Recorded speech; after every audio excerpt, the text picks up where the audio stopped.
قلوب الناس عشق المجروح جوا الروح الله ويا ما رحت ولفيت زي بدنك والله ما لقيت كل واحد شافك سكنه وقال ما شاء الله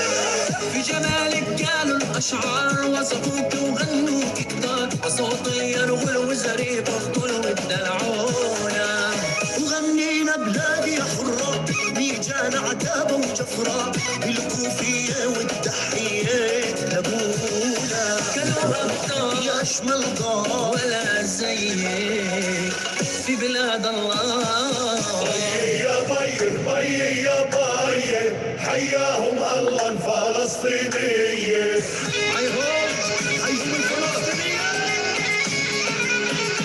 ويا معنا نقول فلسطيني نزلوا على الساحة والكوفية ايديهم لواحة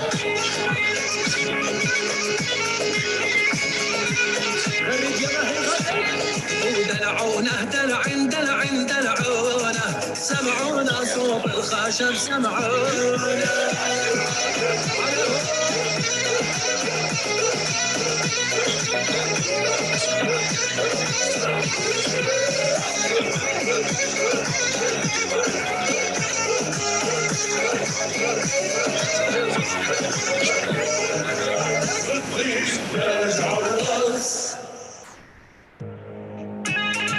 خضعت لكل الممالك الإسلامية ولم تسلم يافا أيضا من الغزو النابليوني في عام 1799.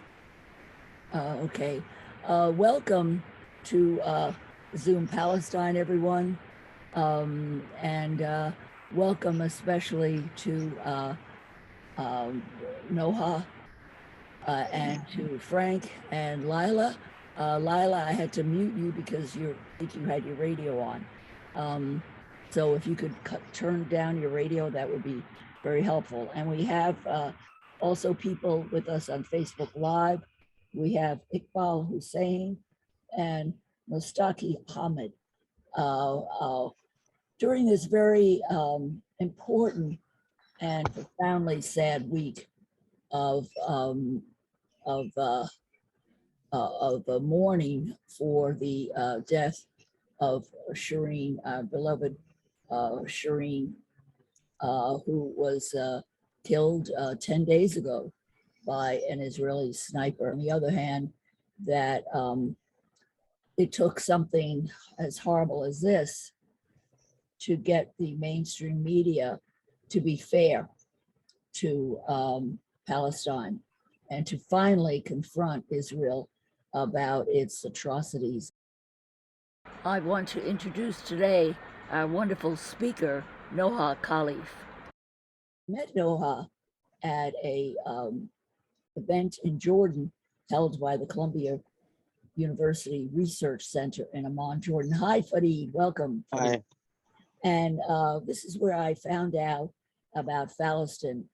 Noha was a research fellow at the Columbia Research Center at Amman, and she put together an amazing workshop for, I think it was 2 or 3 days, talking about the history of Falestin, the newspaper, which we'll go into in a minute. And Noha got her doctorate degree from the Institute of National de Langue and Civilisation Orientales in Paris, and a master's in art from the American University of Beirut. She was appointed as an assistant professor in political sociology at the University of Constantine in Algeria. She worked as a researcher at the Department of International Studies at the Arab Development Institute and at the Palestine Research Center in Beirut. She's published many papers and many journals and several books.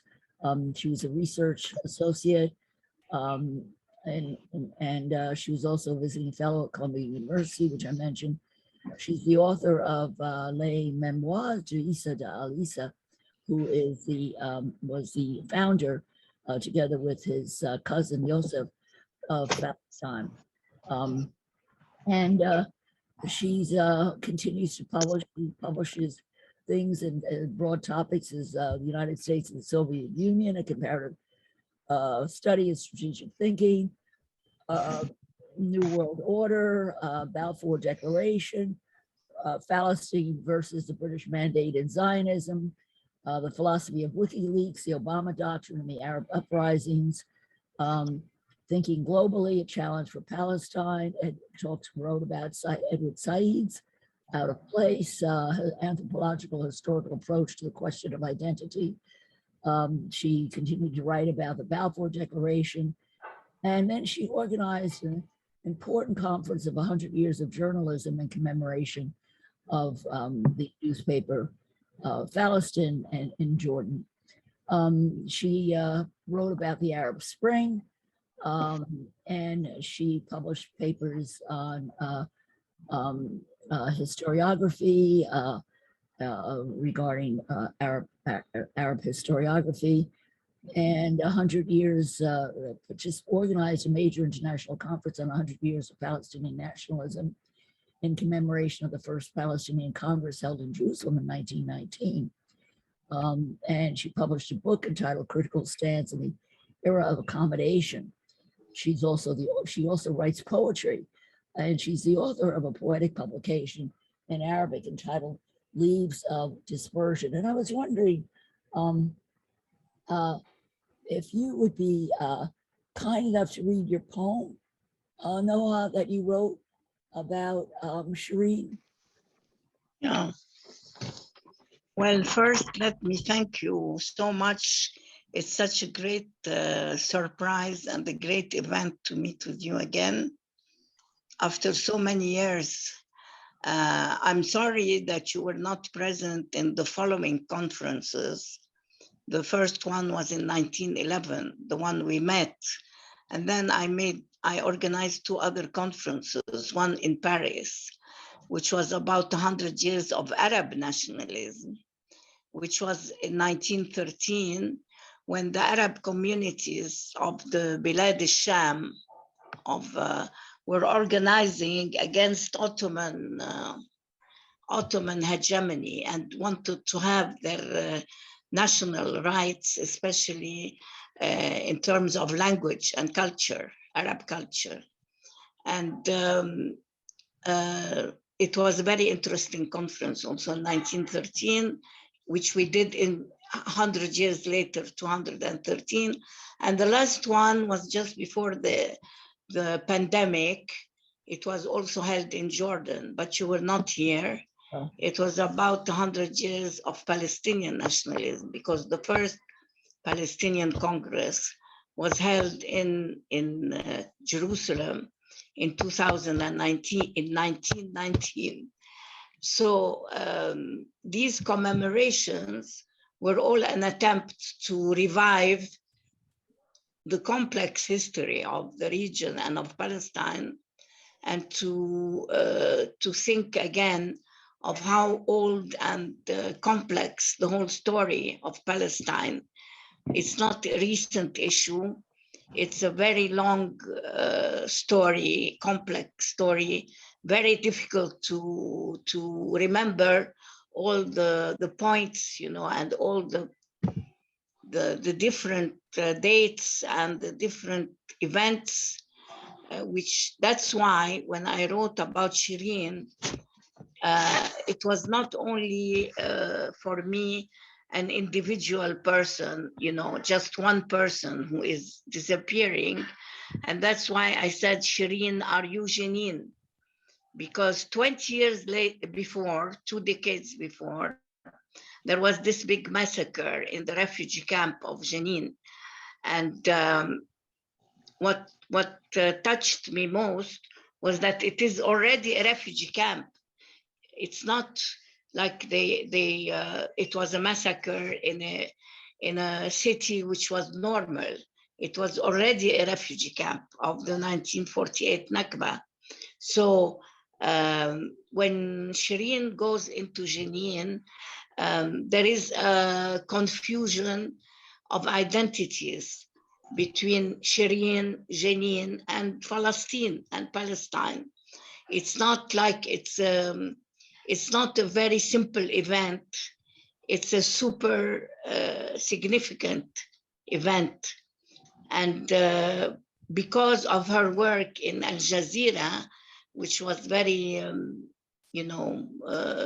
it was very well known everywhere and in the Arab world in particular, it became a very, as the French philosopher says, there are events which are super significant events. So really her death is not a simple event. It holds within it many meanings, many interrelated meanings, And that's why, for me, I start my requiem for Shireen saying, Shireen, are you Jenin? Falastin, are you Shireen? And Shireen, Jenin, Falastin are names that are intertwined and stabbed and slaughtered over the years. So it's not a new event to have someone stabbed. For example, 20 years ago, exactly in 2002, there was this massacre, terrible massacre in the camp of Jenin. And then at that time, I wrote also a poem saying, it's a bloody massacre in a destitute refugee camp, which was a witness of the great expulsion of the Palestinian people from their homes, a hideous the crime of the last century. So at that time, everyone screamed, Jenin, swamps of blood, martyrs' blood, corpses, eyes wide open despite the bloodbath, arms waving from behind the wall, resonating soldiers' boots in empty homes. After the silent butchery, Jenin was a cumul actually of ancient wounds, a stab in the back of a child who dared to challenge bare-chested tanks and bullets, and attempted to break the cursed silence of time. Because there is a silence about what's happening in Palestine, the constant massacres, the constant expulsions, the constant nakbas. So I said Jenin was a mother crying in the dark, searching for her lost children, and Jenin was a beautiful woman crucified because her name was Falastin. So the question is today, was it Shireen? I mean, is it a coincidence or is it a historical coincidence that Shireen, a major important journalist, entered into Jenin and was executed or assassinated in Jenin? So Jenin is, the story is about Shireen, but it's also about Jenin and about Falastin. It's about the interrelatedness between our history. There are some events where many elements coincide. So anyway, I say Jenin is a stigma of shame on the foreheads of all those who abandoned her to suffer alone, to die in silence. And Jenin healed her wounds quietly despite hunger and thirst, and refused the help of those who beseech her. So Shireen, are you Janine? Falastin, are you Shireen? Anyway, Shireen entered Janine to reveal the silence, to reveal the buried crimes, the Zionist murderous assaults on the refugee camp of Jenin. But a deadly bullet penetrated her forehead and killed Shireen. Jenin embraced Shireen, and Shireen embodied Jenin. Her blood mingled with the martyrs of Jenin, and Shireen became a wild red rose in the green fields of Jenin, a bright star in the heavens of Jerusalem, guiding and illuminating the besieged children of Jenin, who were asphyxiated, isolated, to conceal the last centuries' unlawful sin. So, despite the sound of guns and the profaning attacks on her sacred shrine, Jenin in chorus now chants, there is a song for Shireen from the camp of Jenin, which says, it's a song of heroism, a hymn of truth and humanity in the face of a cruel and disgraceful occupation. I mean, I wrote this in 3 languages. And part of my problem, which is supposed to be a positive issue, is that I write in 3 languages. So that it's like being a jack of all languages. And this is a handicap in a way for my career, not my career, but for my reach, my global reach, because some people know that I write in Arabic, some people know that I write in English. My thesis was in French.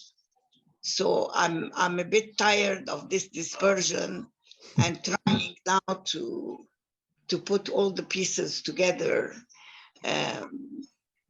because that's why my book of poetry, which I published also about 20 years ago, is called The Papers of Dispersion, because I say that this is not a book of poetry, it's a compilation of dispersed papers, dispersed through time, through different places, that I carried with me from one place to another, and that recount the story of dispersion.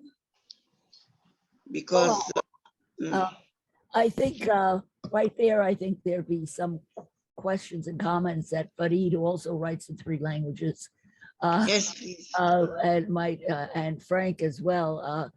But I think that in a way, you are a treasure. You embody memories and experiences, and because of the diversity of them, you have a wisdom that I think you can share with people, because many people are very discouraged and are losing hope and sinking into despair and despondency, myself included. This has been a really hard week for me. But you've seen so much struggle. You've seen these events over and over and again. Does that give you a sense of hope, or does it make you despair? Actually, I haven't seen more than any other Palestinian. I mean, my trajectory was more peaceful than that of many Palestinians who were killed and shot and and who had whole families disseminated. My tragedy is of another kind. It's of an, I don't know, a writer who is not in her own country and who suffers from exile. As Edward Said said, exile is a very cruel, it's a very cruel fate. And I add on that the fact that I'm a woman, that I'm not in an established university like Edward Said was. So all these factors, of course, there are moments of despair, but my despair is not so much because of the Palestinian struggle, because I see that the people there on the ground are fighting very hard and and they are very staunch. My problem is more with the intellectuals of Palestine who are dispersed and not able to do anything collectively. The people on the ground, I mean, I was really the other day when someone was interviewing, you know, people in Jenin, one person in Jenin said, the occupation, this is just an occupation, as if it's nothing, you know, for them. They are so strong. She said, this is nothing but an occupation. These are occupiers. They are not as important as we are, the real people, you know, the original people on the ground.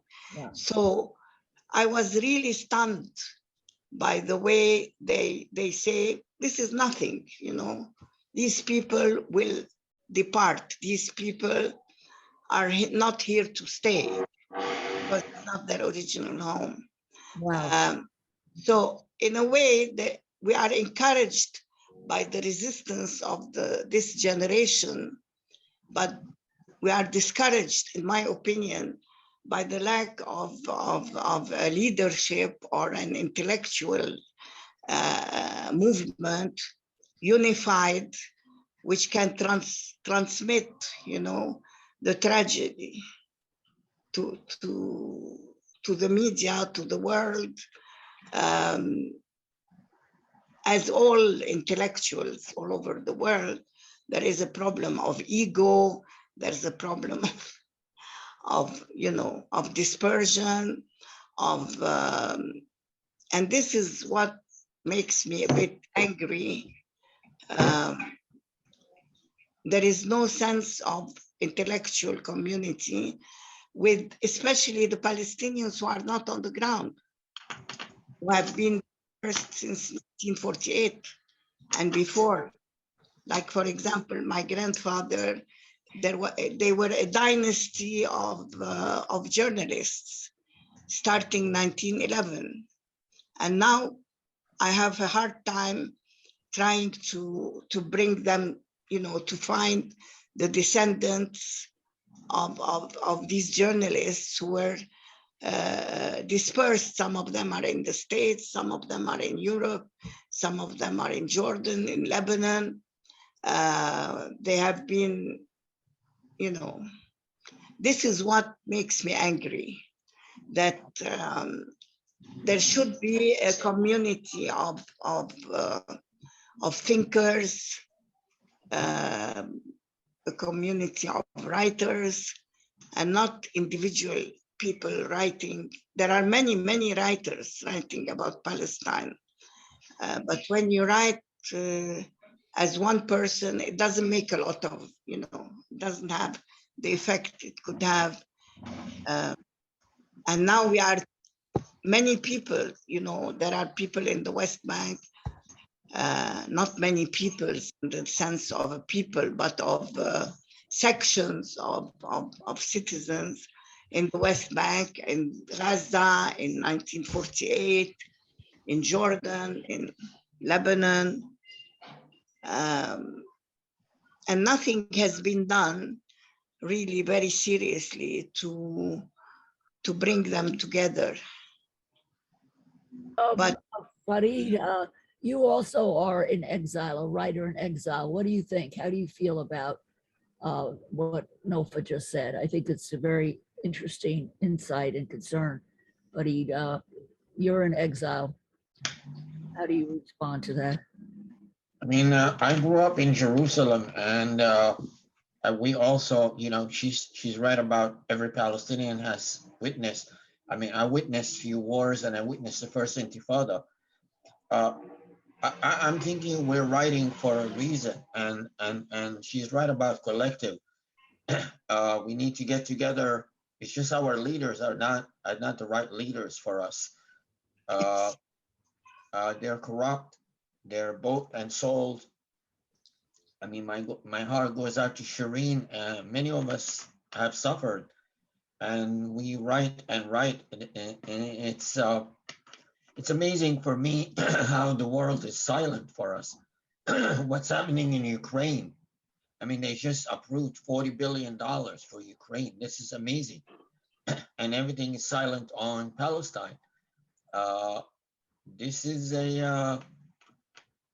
it's a shame. It's a sham. It's a shame how the U.S. is silent about what Israel is doing. Our voices are very important. The artists are very important. Suleiman Mansour and many others. I keep writing because I'm thinking Palestine will happen one day. My uncle was in jail. I've seen the first Intifada, and it was horrible. I've lost some of my family. Many Palestinians lost. And I think our voices should be coming together as a collective. And that will be more powerful. I think the artists and the poets and the writers are the ones who are going to save Palestine.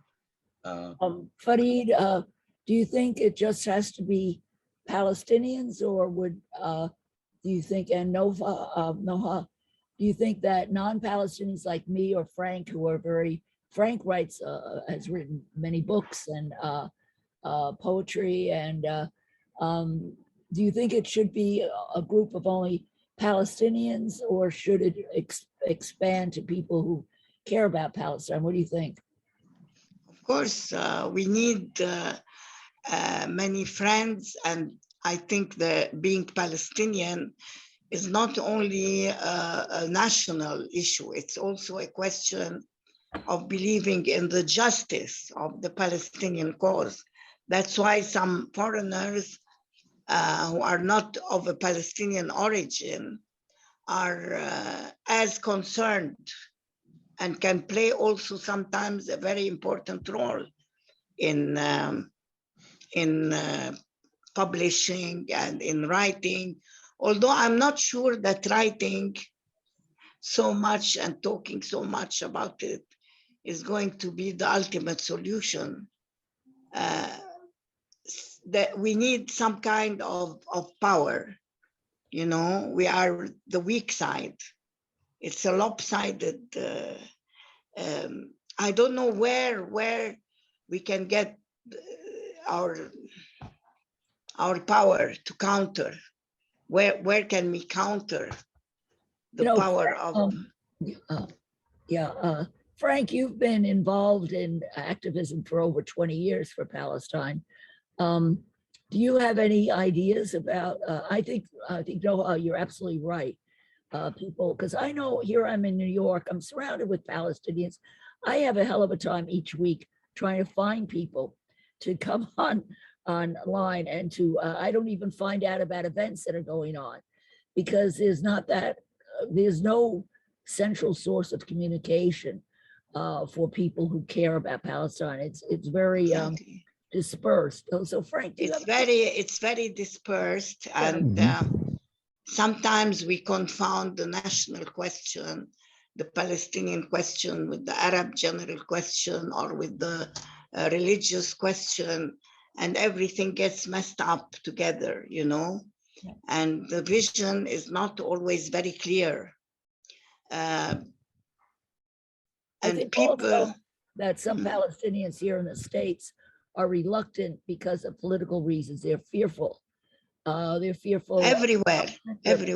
Of the Jewish but I think, but if I could just include what Farid you're saying and Noha, I think both, you're right, we need to walk the talk, not just talking and intellectual, but Farid, the inspiration from the poems and the writings is what I think is finally going to inspire us to take those steps. But what do we need? We do need Palestinians, and I can't include myself as a Palestinian. We need a strong ally, and it needs to go beyond the words, that's true, but to inspire and to get people involved, to get Palestinians in themselves involved and non-Palestinians, the writings, the emotion, the understanding, and the realization, it's getting people really upset because, as Jackie was telling me, she went to a Nakba demonstration and there are many, many adamant, angry non-Palestinians, of course, and non-Palestinians that want action. I'm thinking, well, why are you waiting? I mean, Shireen was amazing. She's a Christian. She's also American, but this has been going on for years. Why are we getting angry now? And why are we getting mobilized now? It should have happened a long time ago, but okay, let's do it now. But we need strong allies. And I think with the writing that could inspire that. And then we need to follow through and realize that the targeting of journalists has been systematic, as you know, all along. There was, Shireen is the tip of the iceberg. We got Yashu Mutaja from Gaza, and also Fadel Shana from Gaza. And it's a conspiracy in a way, it's a strategy. You're saying we need to inform people, but Israel wants to shut people up. How do you do that? You shut up as many of the writers and journalists as you can and say, oh, well, they were working with Hamas, or like, for instance, Shireen was in a zone in Jenin, which is so close to my heart. I spent so much time there. There were no Palestinian shooters nearby. That was all made up. And that will come through as truthful, that this was not a crossfire, that Shireen was clearly targeted by an Israeli sniper. She's well known by them. And they're trying to get rid of the voices, and it's never going to happen, but it's working as a strategy to get rid of the doctors and the nurses. Look at Rajan Najjar from Gaza. Yeah, I wrote a poem about Razan also, the story of Razan Najjar. I love that. I have to look for it, but it's please it's a whole story. Yeah, I'd like to read it because Fajar, like, she was like volunteering her services on the border in a contested area, and she's a nurse. And so this is a part of the Israeli strategy as well. How many times have youthful Palestinians in protest movements, no arms, no threat, been absolutely murdered, and then as soon as they're laying on the ground, the Israeli soldiers and agents prevent ambulances and hospitals from treating them, and yet they become the judge and the jury. A lot of these people have been totally innocent of any of the violence. So this is working together. Strategies to shut people up, so kill as many journalists, not to mention, remember the tower in Gaza with Al Jazeera Tower and the press tower that was destroyed and all that equipment, shut them up. We don't want people to hear the truth. And we don't want to treat the Palestinians. We don't want to encourage nurses and doctors to treat them. We want to kill them off. And this is, it sounds like a brutal, it is a strategy, but working together with your poems and your emotion, Farid, and you also, Noha, and you, Jackie, is going to inspire the emotion. Then we need to walk the talk. That's the hardest part, is to get people actively involved. We need the power, like you say, not just the words and the intellect is the beginning, but without the poetry, without the power in the words, people won't be inspired. So that's important. It's very important. It's very important, but it's very important, but also our egos and our dispersion shuts us up a little bit, you see. I don't know where and how, because this is my special hypothesis. And the main thing that I want to do in my last conference was to talk about intellectuals in Palestine. What happened? We say we are very educated.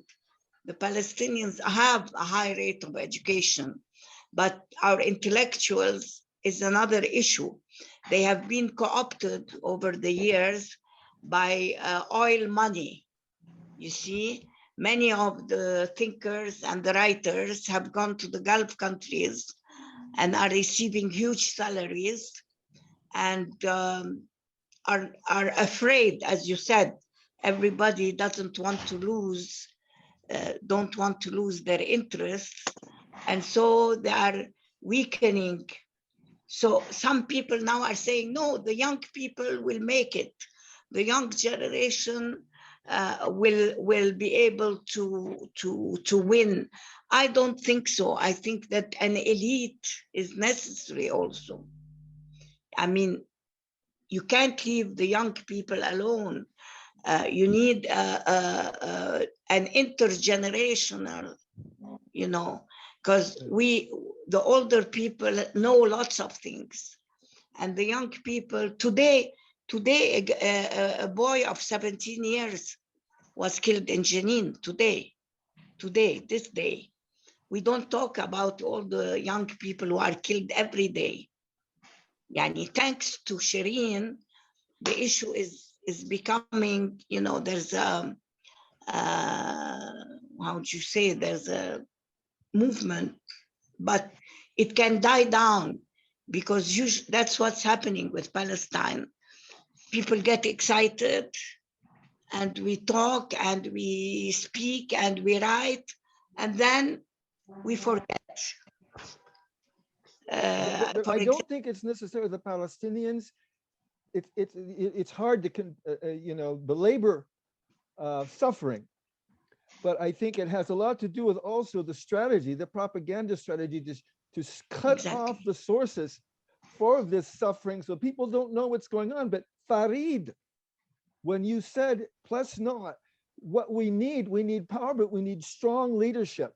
And I've been sharing with people, I'm going back and forth to Jenin. One of my close friends was Giuliano Mechamis, and worked with him until he was murdered in the very beginning, 15 years ago or 20 years ago, when I started to do stuff, organize. But we need the strong leadership. Absolutely. We need to somehow mobilize the intellectuals into a strong force, but we need strong leaders to do this.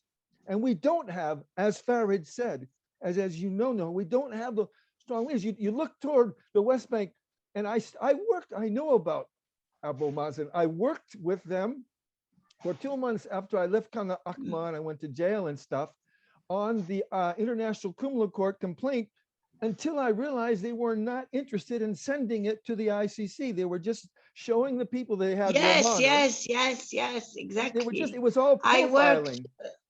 I worked with 2 French lawyers. You know them maybe, Oberlin and Oberlin, I know him. And Gilles Devers. They are my friends, and I think they Oberlin's were trying. a doctor. He's a doctor? I didn't know he he's was a lawyer. a surgeon. Yes. To Gaza. I know about him. And operates the wounded, you know. Yes. And he was very disillusioned, because, as you said, our people didn't want to go to the ICC, you see. And I tried to make a committee. I made so many initiatives in my life. Of course, Jackie asked me if I am despaired. I'm despaired because of our lack of persistence, more than as the guy, the kids in Jenin said, this is just an occupation. This is just an occupation, you know, the young people. But the leaders or the elite are not working as they should, which I agree with you. They were showing, the leadership was showing, we've hired Romano, international lawyer, professor, and all that. And look you are a lawyer. Yes, and I'm a lawyer in France and the United States. And I was working on the complaint against Netanyahu. Gantz, you cannot file a complaint against the country. It has to be individual. So Netanyahu, Gantz, Lieberman, Obama, and Trump are on my complaint. And I'm working with Abu Mazen's lawyers. And I realized at the end of the day, after all this work and how many, 90 pages, I asked them, let's send it now. And they said, we can't send it. It looks good to the people that we've hired you, because I got kind of known because I didn't come. Yeah, they did the same with the French lawyer. But I don't know why, for example, someone like you is not connected with the French lawyers. I'm connected with Oberlin. I've spoken with through Jackie. But you're right, that's another problem. I am connected I'm not, it would be good to mobilize the lawyers as well as the intellectuals together. Exactly. The I'm working with- lawyers, I'm working the with lawyers. el-Haq. I'm working with el-Haq from Palestine. I realized I have to move away from Abu Mazen, and I left the Moqatta and moved back to my apartment near the Monara in Ramallah and started working with el-Haq. And el-Haq has been advising me, so I sent my complaint in, inshallah, alhamdulillah, and we got a But victory a year ago. A year ago, we got a victory. We got the court to say we have jurisdiction, but the decision, the trial, we're waiting for the trial, and it's been suspended because they're saying, well, we're investigating, and there's a new prosecutor, and there's new judges, and el-Haq and I are beside ourselves that they're waiting to send out the arrest, the warrants to appear. That's the first thing, and of course Netanyahu is going to refuse. Then you send an arrest warrant to these defendants. They don't want to appear. The ICC can't make a decision, but they always have that a warrant that if any time they're to leave the country, they can be apprehended by the international police, taken to the ICC, and the trial begins. But this procedure, Noha and Farid and Jackie, has been suspended. But so I know, and yeah. even al-Haq and 4 NGOs Mhm. were declared terrorist organizations, right? Yes.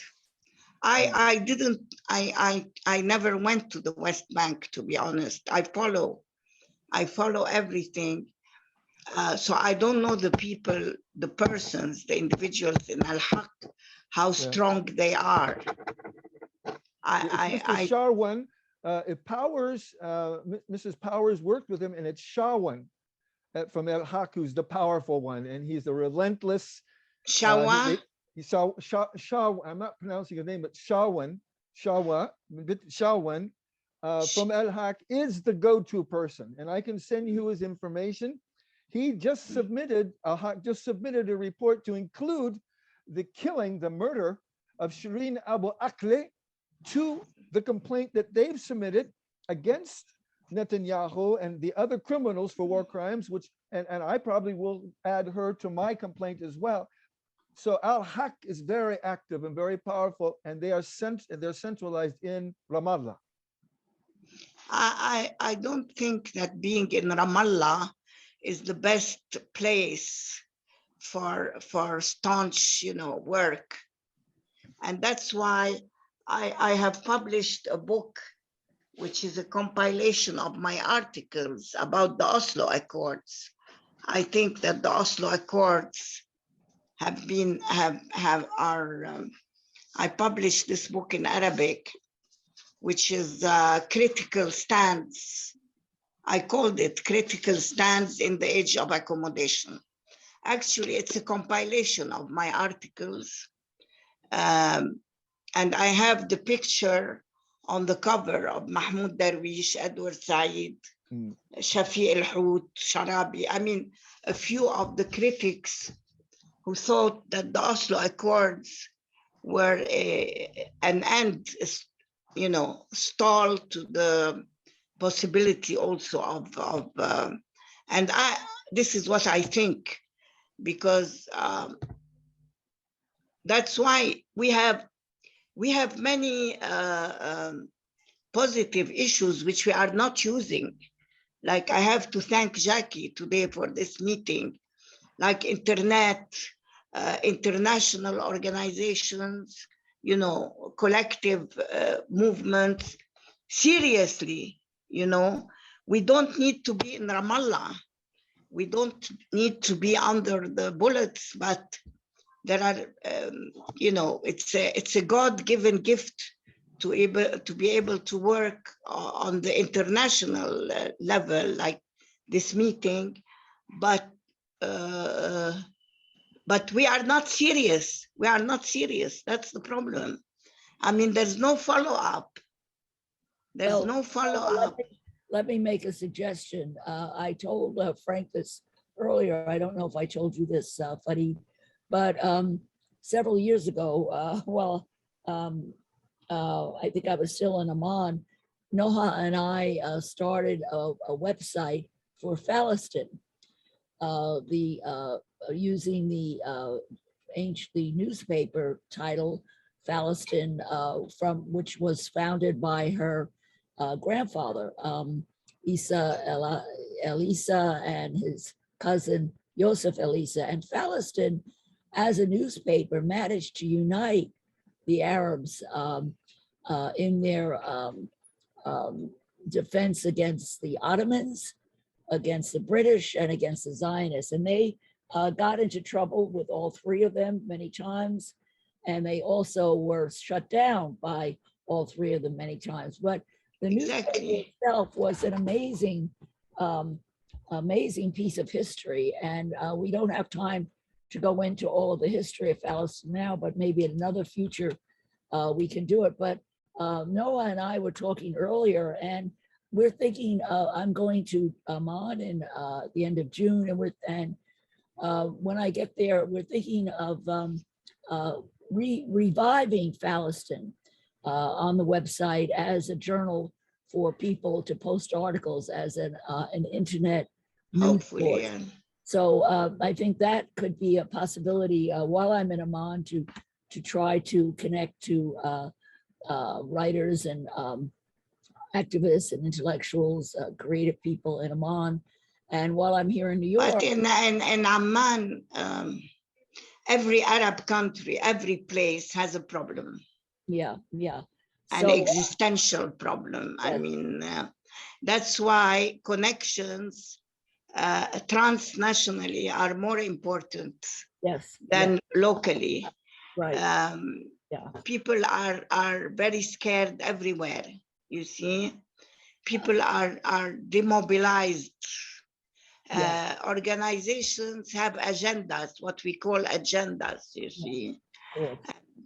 Well, one of the things, a good piece of news, I don't know if you've heard this week, that the Congress has introduced a pro-Palestinian piece of legislation backed by several congressmen. I forget exactly what it is. It has to do with appropriations and also for, it's a pro-Palestinian piece of legislation. To be honest, I just heard about it and I forget the details, but Brooklyn Boys for Peace, which is a wonderful group, which although I don't live in Brooklyn, I joined because of their pro-Palestinian stance and their amazing work on Palestine, told me about it. So I'm very hopeful because I'm suddenly seeing things going on in Congress that are pro-Palestine.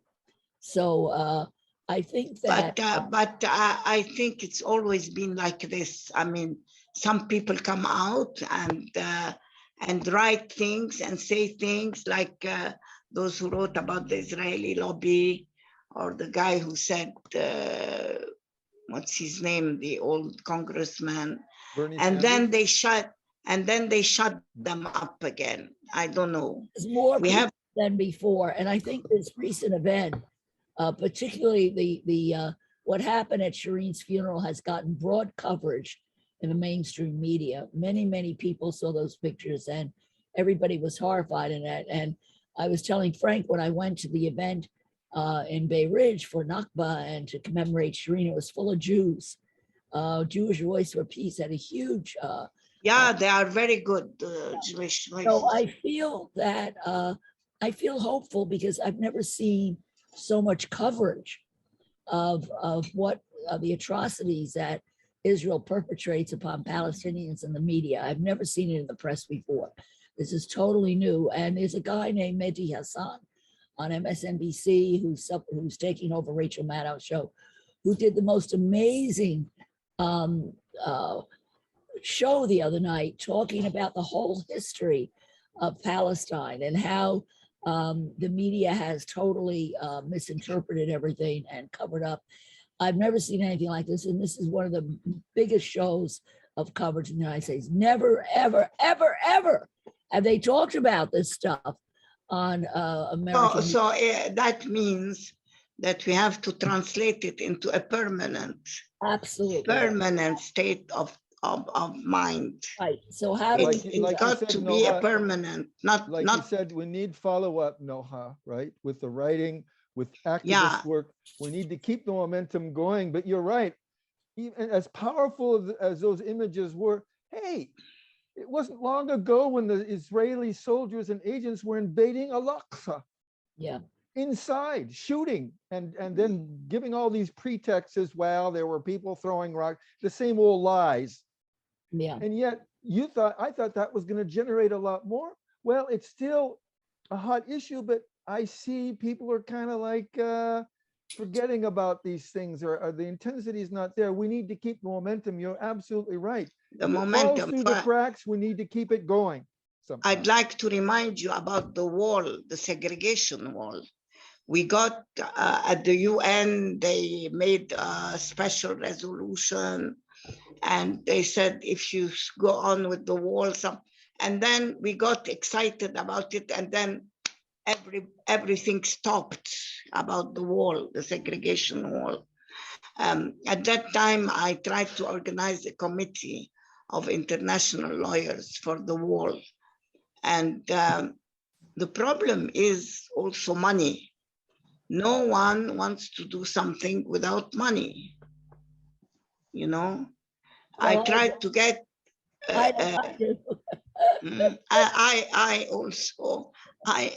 money is, that's why I don't have no money. I don't have any money too. But for example, we tried to get lawyers. I was in Tunisia, and there was a group of international lawyers who came to Tunisia for some business. And I was working with our people, and we invited them. And one Canadian international lawyer was ready to go in front of the segregation wall and read a document. At the beginning, that was when the wall was built. And then we had to find airline tickets for them to come. I mean, things like that simple, you see. An American international lawyer wants to go to Palestine. He's not going to pay from his pocket the airline ticket. So you need the PLO or the authority to pay. And they will not pay if they are not, you see, they will pay for a car, they'll pay for a villa, but they're not going to pay for such things, you see. And so money, as they say, we need money also. I've been always against the idea of money. Every time I say we must make a research committee, somebody comes up and says, we need money to do it. I say, no, brains are more important than money. But then they say, no, we can't do anything unless we have money. Yeah. For example, Jackie, my 3 conferences, every time I finish the conference, I want to publish the records of the conference. I stayed at Columbia 2 months after the conference, trying to get the papers published. And no one was interested, you see, and I can't do it on my own. They never got published. I can't believe they never got published. That was such a. They never got published. That was such a fabulous conference. Because I have no assistants, I have no help. Okay, I mean it's not a one-man job.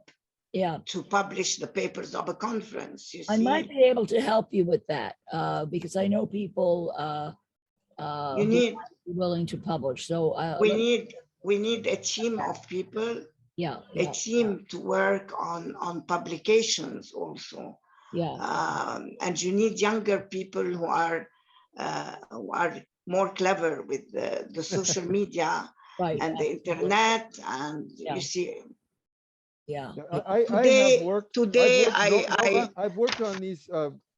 Today I published an article in Arabic about journalism in Palestine, because I found a paper clipping from our newspaper, Falastin, in 1926, how even the British newspapers, which were pro-Arab or pro-Palestinians, were fought and closed down in London. It's an article in 1926. Let me just set up that Mm. there are people who not only have brain, like you talk about, know how we need the brain, but we need the heart. The heart, And the yeah, heart the heart, and the brain. heart, And yeah. all the work I put in, other than, I admit, Abu Mazen's team paid me for 1 month. I continued working several months without being paid. And then I left the Mokata and Abu Mazen and did everything on my own because, again, they were not interested in filing the complaint. They just wanted to Yeah. look good with me being there. And then I left and then I filed it myself, but I use my own funds and I get people who donate, but I do not charge.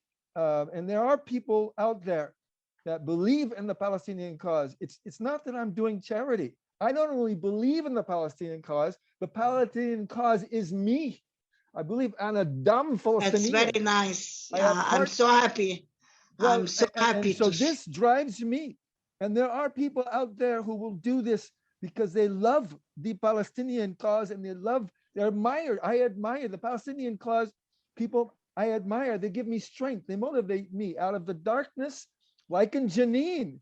I used to organize events in Jenin and they have high unemployment. They're starving, a lot of the people, but they have so much faith and energy. I go, how can you have faith and energy and you can't even eat right? I said, I'm admiring you. I admire you. You're giving me strength. There are groups of people like me, Noha, Farid, and Jackie, who believe and who don't need to be paid and go to when I can. I've been deported. I can't go back to Israel and Palestine, but I go to Beirut and work with refugees. But I do it on my own expenses, and sometimes I get people who donate stuff. But for the most part, because I paid for it myself, so there are people. In other words, I'm going to kind of piggyback onto what Jackie said. I will be available to help. Maybe if I can get some of these the records of this conference, because I'm connected with a publisher. I'm not sure if he'll publish it, but you know, I would take a look at it and help and try to help you with it. That is a worthy thing to do. It's one of the things that have to be done. It's one of the things. It's not the only thing.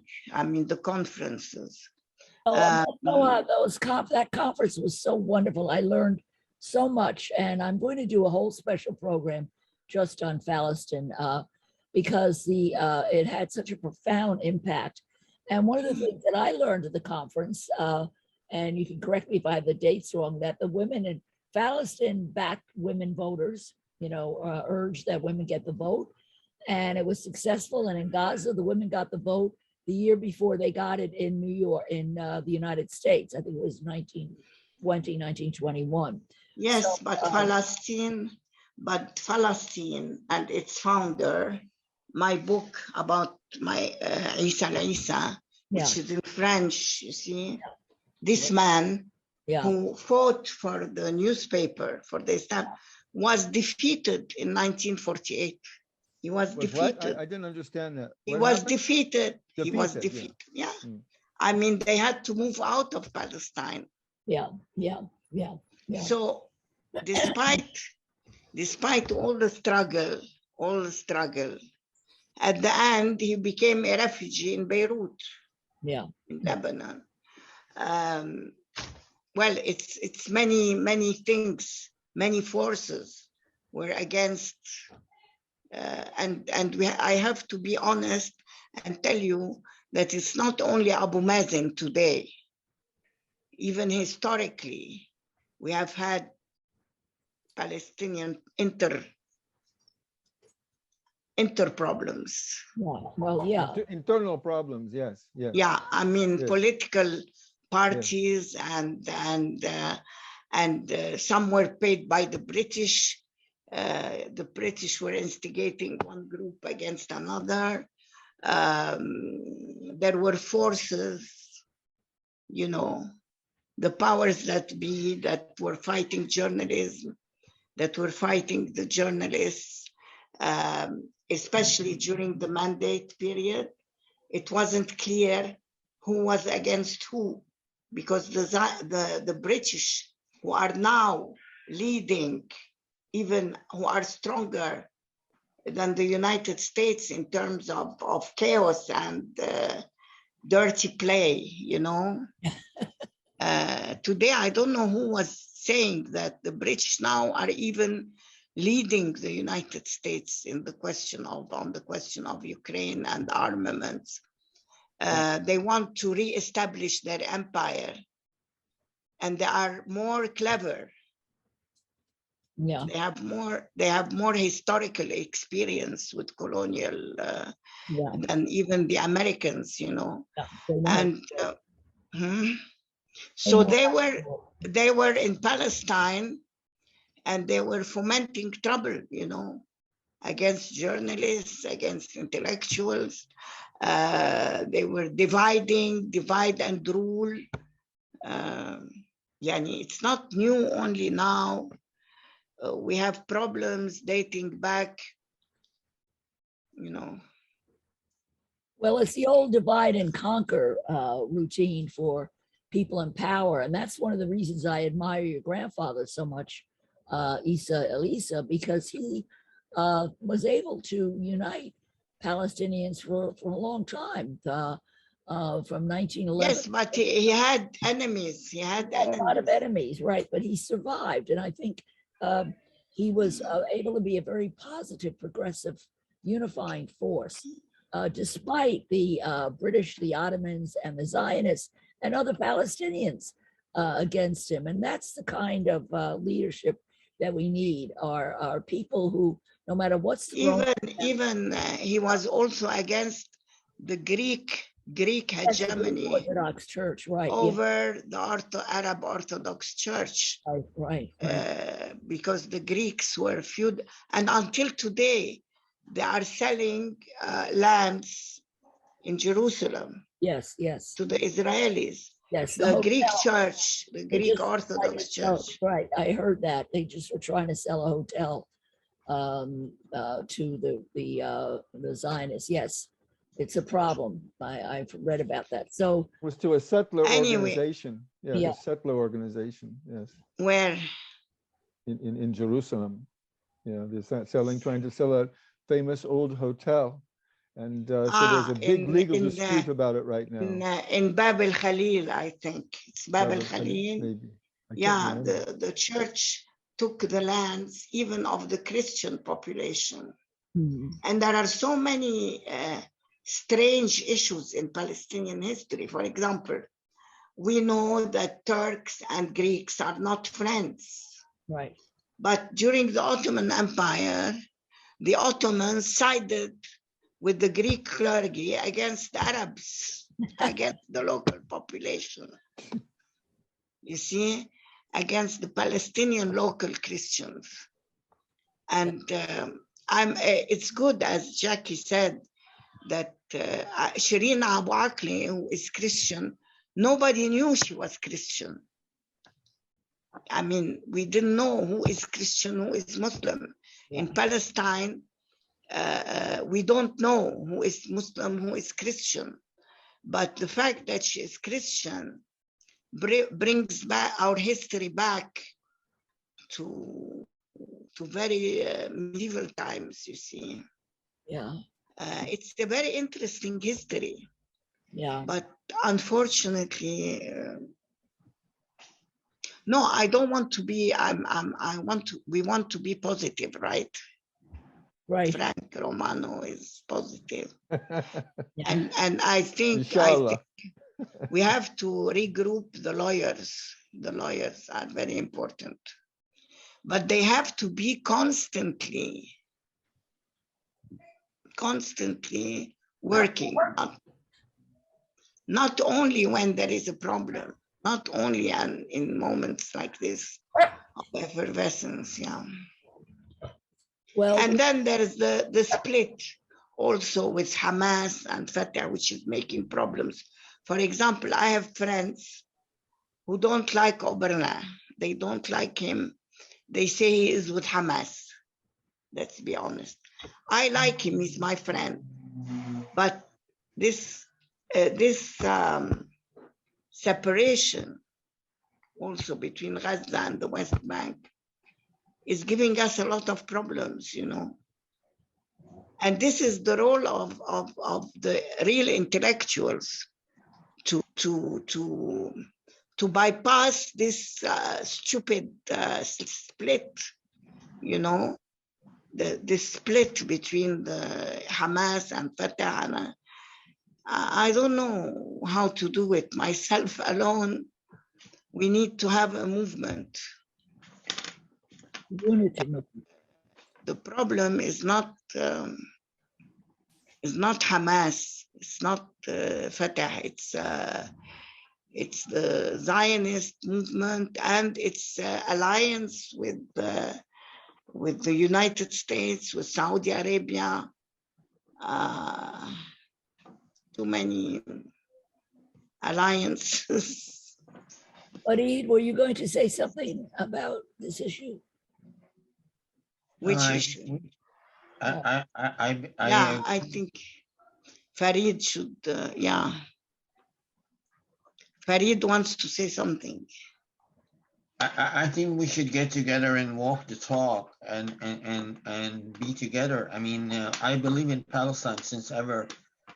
And our words are very important. The intellectuals are important, but we need to move on. We need to get better leaders Palestinians. That's what's setting us back. Yeah, I agree. But how? We need lawyers. We need money. We need everything. But I believe Palestine will happen. I'm going to keep talking until I'm dead. And my family is back home. I'm in exile. Shireen is dead. In cold blood. They keep killing us, and they don't get even questioned.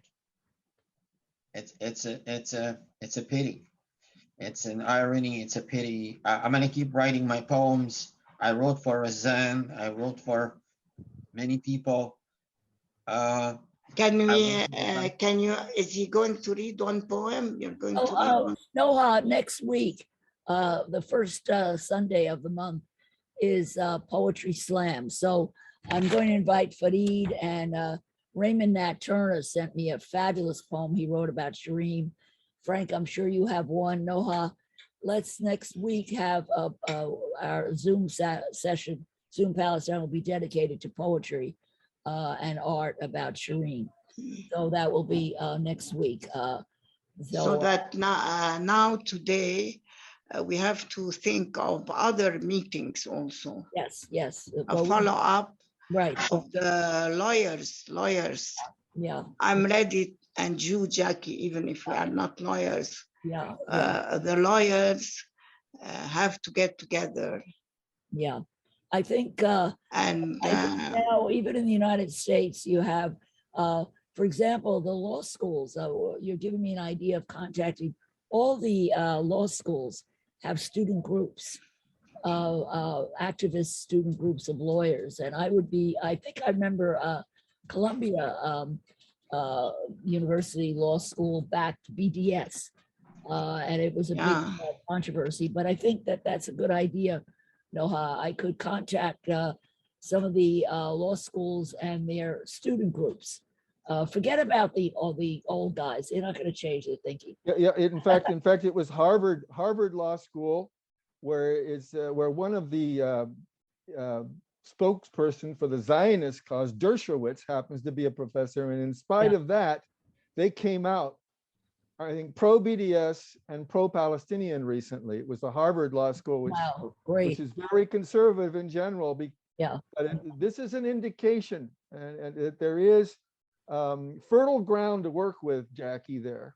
Yeah, there is hope and help is on the way. Yeah, there is a lot of hope. Yeah, but it's a bit dispersed, you see.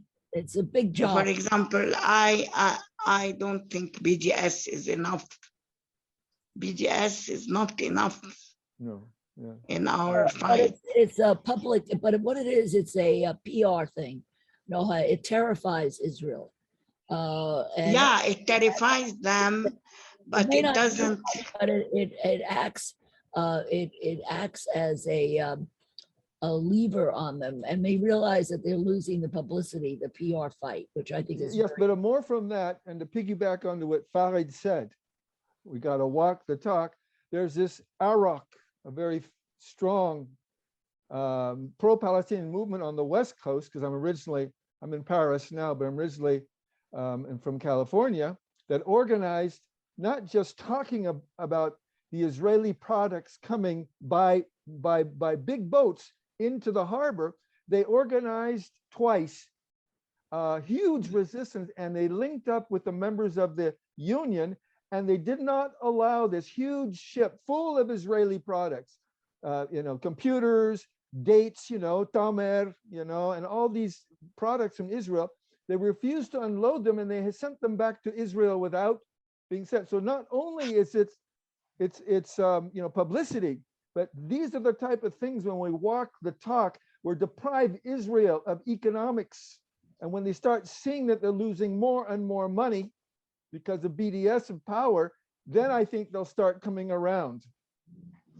Yeah, but they have other ways of getting money. Exactly. Right.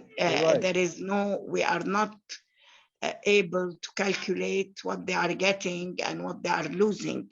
Yeah. Because every time they lose somewhere, they manage to recuperate with more money. I agree. And I am in Europe, and they're so hypocritical in Europe. They condemn the expansion of the settlements, and they condemn the killing of journalists like Shireen and many others. There were 45 Palestinian journalists have been murdered since 2000. And they condemn all this in words, but they turn around, the Europeans, and buy everything that Israel wants to sell them. And Europe, up until a few months ago, if not today, pays Israel $9 million a year, its military, to establish the drone technology. That's pure hypocrisy. And you're right. Exactly. You're right. What I'm There's trying other to sources. say If BDS works in one source to deprive Israel's money, they have other sources. But we need to work on drying up one at a time. The Europeans need to get off this hypocrisy and start walking the talk.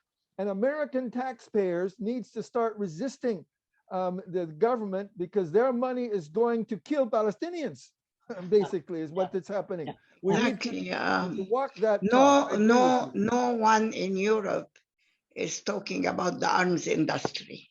Yeah. No one in the US during the Vietnam War, there was talk of armaments. Now, we know that what keeps Europe and America going is the sale of arms. We know that, and if this goes on, very little will change. We are against big powers, We are. The thing is, I as a believer, I believe Yahweh is watching everything, and this is not the first time that Israel has violated the commandments and the ethics, we'll see how long Yahweh puts up with them.